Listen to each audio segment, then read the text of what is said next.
This is Lapis Lazuli. No, wait! You gotta say the log date, like I was saying, this is Lapis Lazuli reading a story called My Immortal. According to Stephen, this will be a team-building exercise between me and Peridot. Since she read the first part, I should read the second part. Let's get this over with.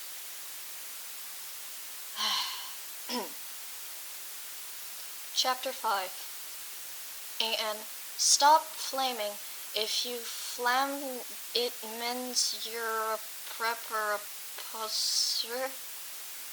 The only reason Dumbledore swore is 'cause he had a headache, okay?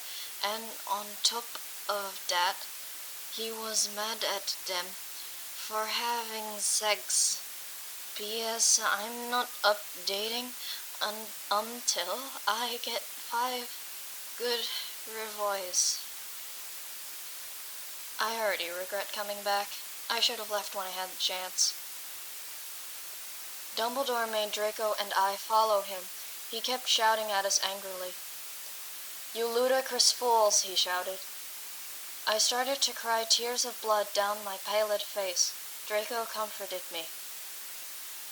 When we went back to the castle, Dumbledore took us to Professor Snape and Professor McGonagall, who were both looking very angry. They were having sexual intercourse in the Forbidden Forest. He yelled in a furious voice.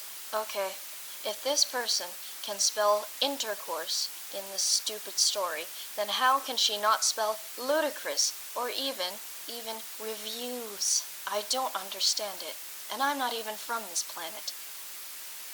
"Why did you do such a thing, you mediocre dunces?" asked Professor McGonagall. Okay, so she can also spell mediocre, but again, up in this author's note or whatever, she can't even spell you right, or means. I don't even understand how this person can switch from being able to actually spell kind of like a decent person, and yet start her chapters so horribly. "How dare you?" demanded Professor Snape. Then Draco shrieked, "Because I love her." Everyone was quiet. Dumbledore and Professor McGonagall still looked mad, but Professor Snape said, "Fine. Very well. You may go up to your rooms." Well, they're much more lenient than Homeworld, I can tell you that right now. Draco and I went upstairs while the teachers glared at us. "Are you okay, Ebony?" Draco asked me gently. "Yeah, I guess," I lied. I went to the girls' dorm and brushed my teeth and my hair and changed into a low-cut black floor-length dress with red lace all around it and black high heels. When I came out, Draco was standing in front of the bathroom, and he started to sing "I Just Wanna Live" by Good Charlotte. I was so flattered even though he wasn't supposed to be there. We hugged and kissed. After that we said good night, and he reluctantly went back to his room. So that's how it's gonna go. Steven, can I be done now? Come on. Peridot read 4 chapters. You at least gotta go through that. Fine. Chapter 6. Oh, my stars. I assume she means to say, "Shut up," but she wrote it. SHJT. Shut up, Rebs, okay? P.S. I will not update till you give me good reviews. The next day I woke up in my coffin. I put on a black miniskirt that was all ripped around the ends, and a matching top with red skulls all over it and high-heeled boots that were black. Why does this person put so much emphasis into what she wears? Surely it's not that important. I put on 2 pairs of skull earrings and 2 crosses in my ears. I spray-painted my hair with purple. In the Great Hall, I ate some Count Chocula cereal with blood instead of milk, and a glass of red blood. Suddenly someone bumped into me. All the blood spilled over my top. Isn't the top black? It won't show then, right? "Bastard," I shouted angrily. I regretted saying it when I looked up, because I was looking into the pale white face of a Gothic boy with spiky black hair with red streaks in it. So would she not have regretted it if it was not a Gothic person? I don't even fully understand what Gothic means. According to the earlier parts, it appears that Gothic just means wearing all black. He was wearing so much eyeliner that it was going down his face, and he was wearing black lipstick. He didn't have glasses anymore, and now was wearing red contact lenses just like Draco's, and there was no scar on his forehead anymore. He had a manly stubble on his chin. He had a sexy English accent. He looked exactly like Joel Madden. I have no idea who that is. He was so sexy that my body went all hot when I saw him. Kind of like an erection, but only I'm a girl, so I didn't get one you sick of. I don't know what I just read, and I'm not entirely sure I want to find out. Can't believe I have to do this. I'm so sorry, he said in a shy voice. That's all right. What's your name? I questioned. My name's Harry Potter, although most people call me Vampire these days, he grumbled. Okay. Why? I exclaimed. Because I love the taste of human blood, he giggled. Well, I am a vampire, I confessed. Really? He whimpered. Yeah, I roared. Is roaring really necessary in this particular situation?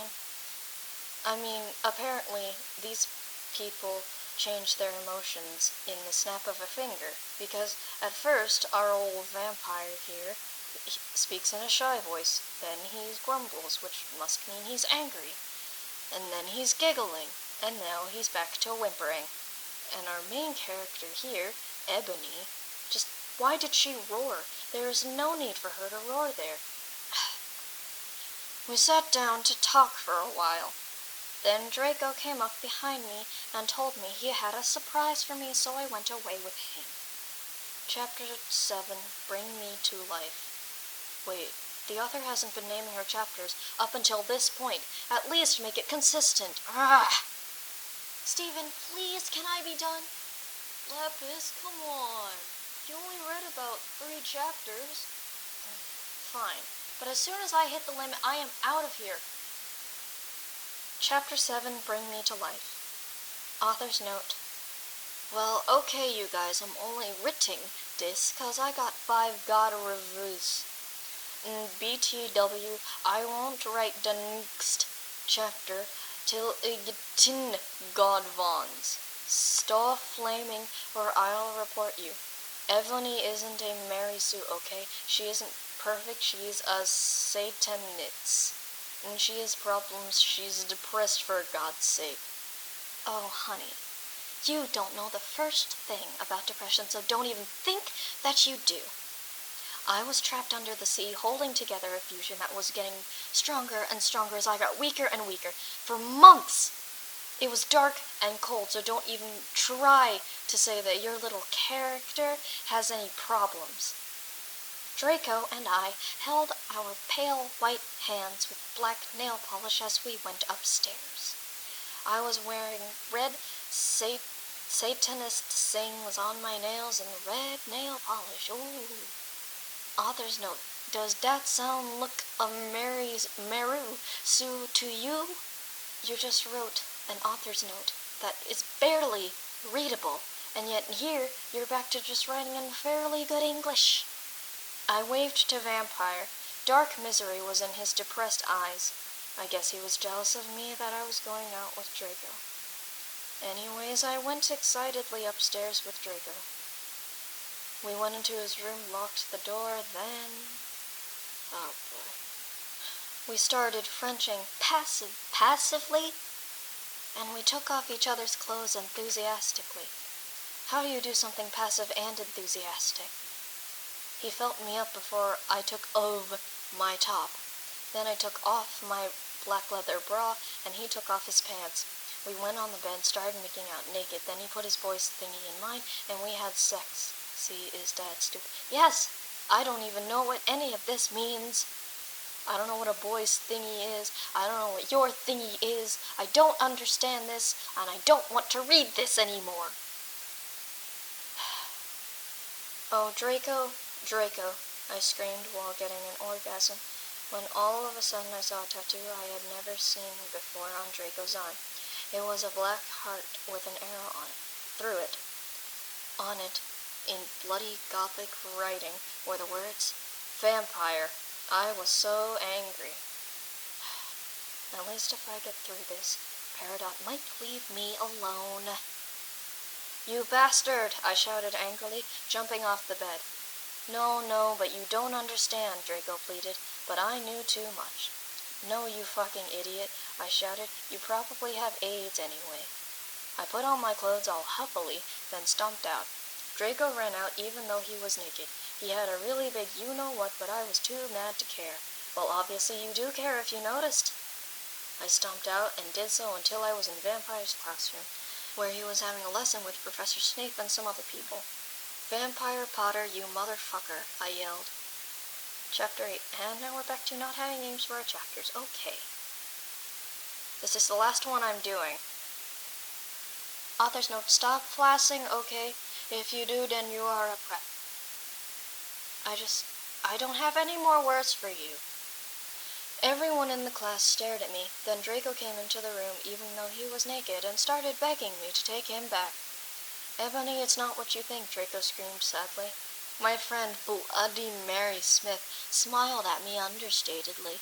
She flipped her long, waist-like, Gothic black hair and opened her crimson eyes like blood that she was wearing colored contacts on. She had pale white skin that she was wearing white makeup on.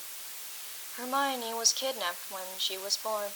Her real parents are vampires, and one of them is a witch, but Voldemort killed her mother and her father committed suicide because he was depressed about it. She still has nightmares about it and is very haunted and depressed. It also turns out that her real last name is Smith and not Granger. Since she has converted to Satanism, she is in Slytherin now, not Gryffindor.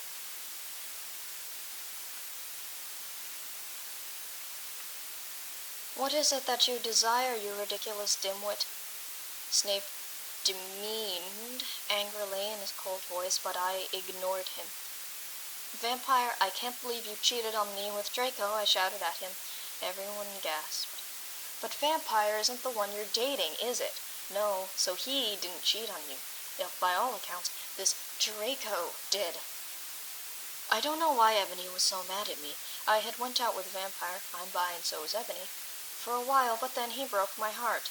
He dumped me because he liked Brittany, a stupid preppy fucker. We were just good friends now. He had gone through horrible problems, and now he was Gothic. Haha, like I would go out with a prep. "But I'm not going out with Draco anymore," said Vampire. "Yeah, fucking right. Fuck off, you bastard," I screamed. I ran out of the room and into the Forbidden Forest where I had lost my virility to Draco, and I started to bust into tears. Okay, so apparently this author decided to just change whatever character was speaking right in the middle of this thing. No warning, just, I guess we have to figure it out for ourselves. This story is stupid and I hated every second of it. It makes me almost wish I was back in the ocean. Okay, team building exercise over.